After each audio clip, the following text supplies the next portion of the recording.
ये काल का सुनियोजित एक जाल है, षड्यंत्र है। उसके द्वारा दिया गया हमारे को मिट्टी का खिलौना है।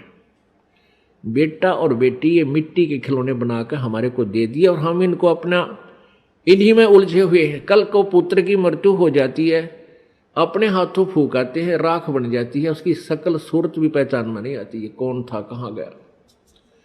तो ये धोखा नहीं तो क्या है। ठीक है, पुत्र ना मरे, हम खुश रहते हैं, लेकिन ये हो रहा है, सबको मालूम है।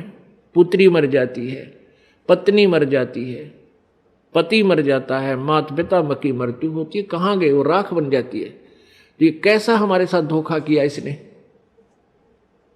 हमारी इतनी बुद्धि छोड़ रखी है इस काल भगवान ने। जैसे भैंस का बच्चा मर जाता है, व्यापारी लोग क्या करते हैं, उस बच्चे के ऊपर की चाम को उतार लेते हैं, उतरवा लेते हैं किसी बनाने वाले से, और उसमें भूस भरवा देते हैं, और ऊपर से सिलाई करके एक पूछड़ लटकती रह जाती है उसकी दूम, और उसको उस भैंस के सामने लाकर टांग देते हैं। वह भैंस उसको अपना बच्चा मानती है, और उसको उठाकर जब चलता है तो वह भैंस उसके पीछे पीछे ऐ करती हुई और भागती रहती है। जहां उसको रख देता है वहीं खड़ी हो जाती है। अब उसको ये नहीं पता इसमें क्या है, ये तेरा बच्चा नहीं है। इतनी बुद्धि हम सबकी यहाँ काल भगवान ने छोड़ रखी है, और हम इन नकली साजबाज को, इस अपनी कार और कोठियों को, पुत्र पुत्रियों को, बेटा बेटियों को, और पति पत्नी को, माता पिता को, हम ओरिजिनल मान के इनमें इतना लगाव बना बैठते हैं। पुण्यात्माओं, कहने का भाव ये है कि पहले हमने इस काल के इस षड्यंत्र को समझना होगा।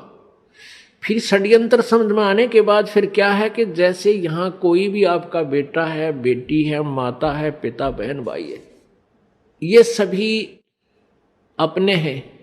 चाहे कोई रिश्तेदार है या बाहर वैसे कोई प्राणी है, दूर देश का है, गांव का है, कोई भी प्राणी है, ये सब अपने ही हैं। हम एक पिता की संतान हैं।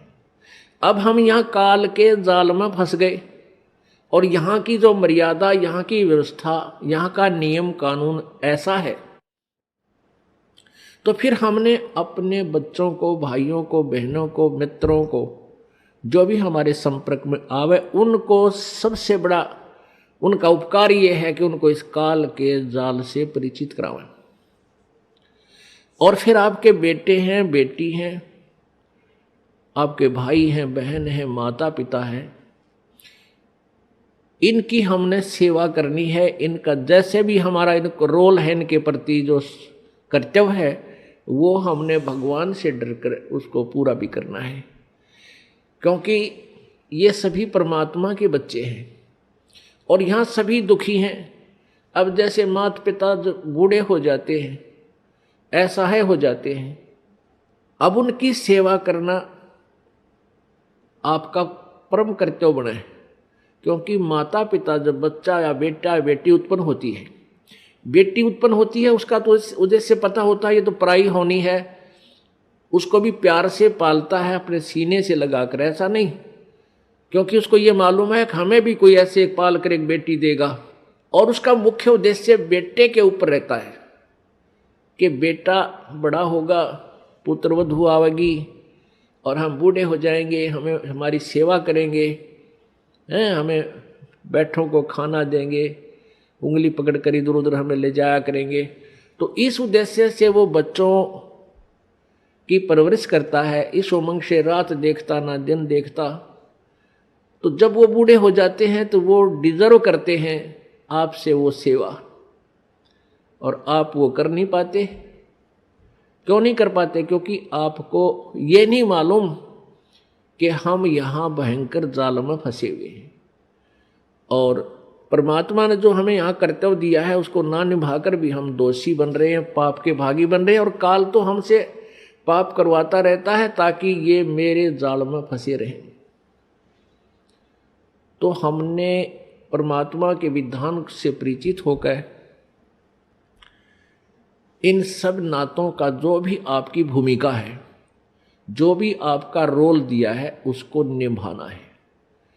बच्चों का पालन पोषण भी आपने बड़ी प्यार से करना है, ऐसे ढंग से करना है कि मालिक के बच्चे हैं और माता पिता भी मालिक के बच्चे हैं। आपकी ड्यूटी है बुढ़ापे में इनकी सेवा करना, इनको प्यार दे। बूढ़ा आदमी प्यार का भूखा होता है, प्यार तो बोल पड़ा बस उसने, वो भूखा भी रह जाएगा। उसको पता है कि तेरी सटेज ऐसी होगी, जो मिल जाए वो खा ले चुप करके, नखरे मत करे। और नहीं करते हैं जो समझदार होते हैं, तो उनको प्यार से बोल पड़ो, इतना ही काफ़ी होता है। कोई वस्तु की चाह करते हैं तो तुरंत हाँ अवश्य करेंगे, माता पिताजी अभी करते हैं, चाहे 2 दिन लेट भी हो जाए पर बोला राजी, इतने में खुश हो जाया करें। और जब बच्चे हैं आपके, तो बच्चों का भी आपने पालन पोषण करना इस दृष्टिकोण से चाहिए कि तेरे ये भगवान के बालक हैं, उस सच्चे मालिक के बच्चे हैं और हमारी ड्यूटी दे दी, हम इनके सेवक हैं। जैसे एक नौकरानी रखी जाती है, घर पे नौकरानी रखी जाती है और उसकी ड्यूटी लगा दी कि इस पुत्र की या पुत्री की, बेटा और बेटी है मेरी, उस मालिक ने नौकर रख ली और इनकी ड्यूटी लगा दी, उनका पैसा दे दिया कि ये इनका सामान है, ये इसको खाना खिलाना है, कपड़े पहनाने हैं, इस प्रकार इनको नहलाना धोना है और स्कूल छोड़ के आना है, विद्यालय ले जाना है और लाना है।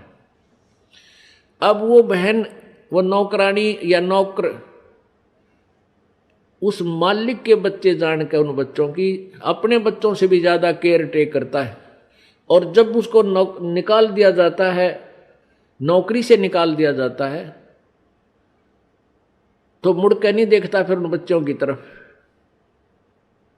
और जब तक वो नौकर रहता है, उनकी सेवा की ड्यूटी है, वो बहुत चिंतित रहता है कि मालिक गुस्सा ना हो जा, इनकी कोई सेवा में फर्क रह जा, कोई कमी ना आ जाए, त्रुटि ना रहे।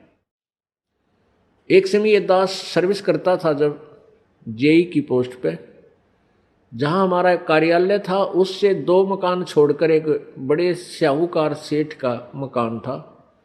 उसकी एक बेटी थी, वो ज़्यादा से ज़्यादा 8-7 वर्ष की होगी, 1ली या 2वीं कक्षा में वो पढ़ती थी। और उस लड़की का विद्यालय वहाँ से ज़्यादा 1000 फुट होगा, 1000-1500 फुट की दूरी पर था। तो उस मालिक ने उस बेटी के लिए कोई साधन नहीं लगा रखा था, कोई रिक्शा वगैरह नहीं ला रखी थी, थोड़ी दूरी पर था। उस नौकरानी से कह रखा था कि आप इसको सुबह छोड़ आना, नवा धवा के, कपड़े ड्रेस पहना के, और जब इसकी छुट्टी हो ले आना। वो उसको ऐसे ही प्रतिदिन लेकर जाती थी और छुट्टी होते ही उसको ले आती थी, पैदल ही लाती थी। गर्मियों के दिन, ये मई का महीना, उसने एक छोटी सी छाता ले रखा उस नौकरानी ने, स्वयं तो धूप में और उस छोटी सी बच्ची के ऊपर छाता लिए हुए, और वो धूप में आ रही है, उस बच्ची पर, मालिक की बेटी पर छाता किए हुए है और लेकर आ रही है। यानी इतनी सेवा, इतनी अपने पंचुअल थी अपनी सेवा में। और जब उसको नौकरी से निकाल दिया, फिर उसने उधर झांक कर भी नहीं देखा कि मेरी ड्यूटी अभी तक थी और इतना कर्तव्य था, ये मैंने ठीक निभाया। तो पुण्यात्माओं, इसी प्रकार आपके बच्चे हैं, बेटा बेटी हैं, ये प्रभु के बच्चे हैं, आपको इनका सेवक लगा रखा है। इस दृष्टिकोण से इनका पूरा कर्तव्य करो। अपने कर्तव्य कर्म को करते हुए प्रभु की याद भूल नहीं पड़नी चाहिए।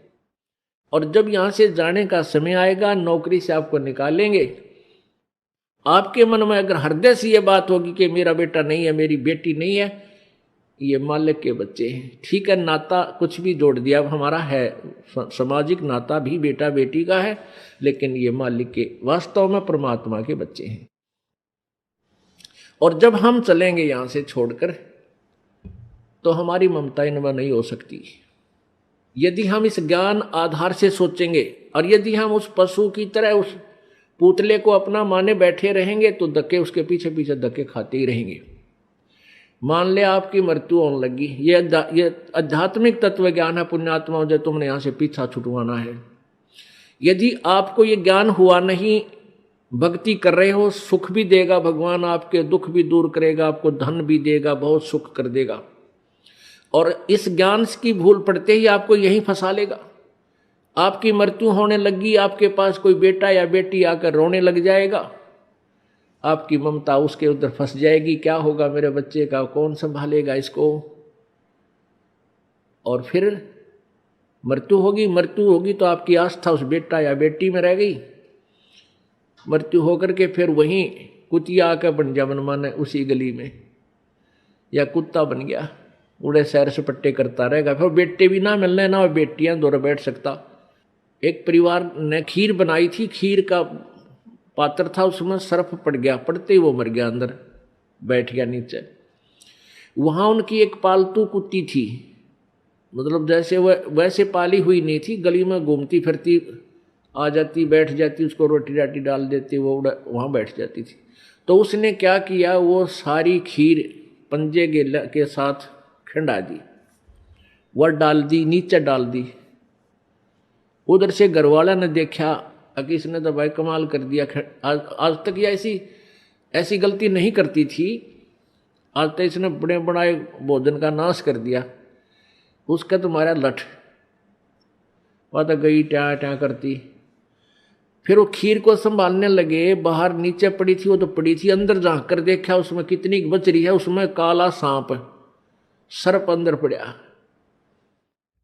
और फिर उस पूरे परिवार ने खुशी मनाई को हो, इस कुतिया ने तो हमारा परिवार बचा दिया।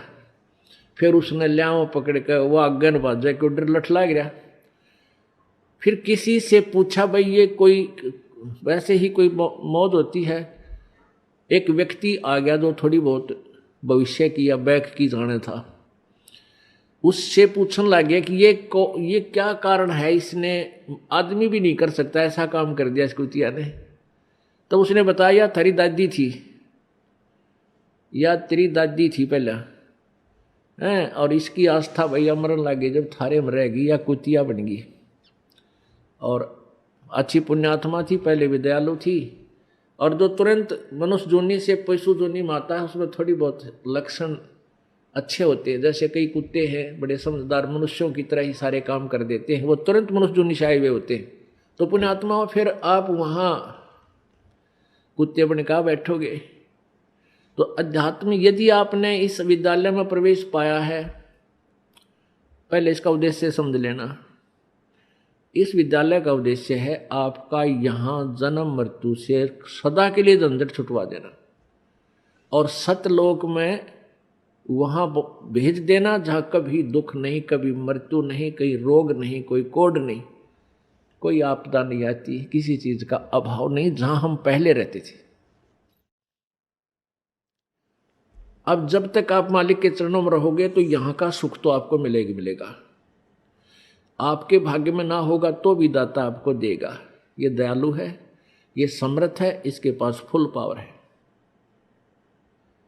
और फिर आप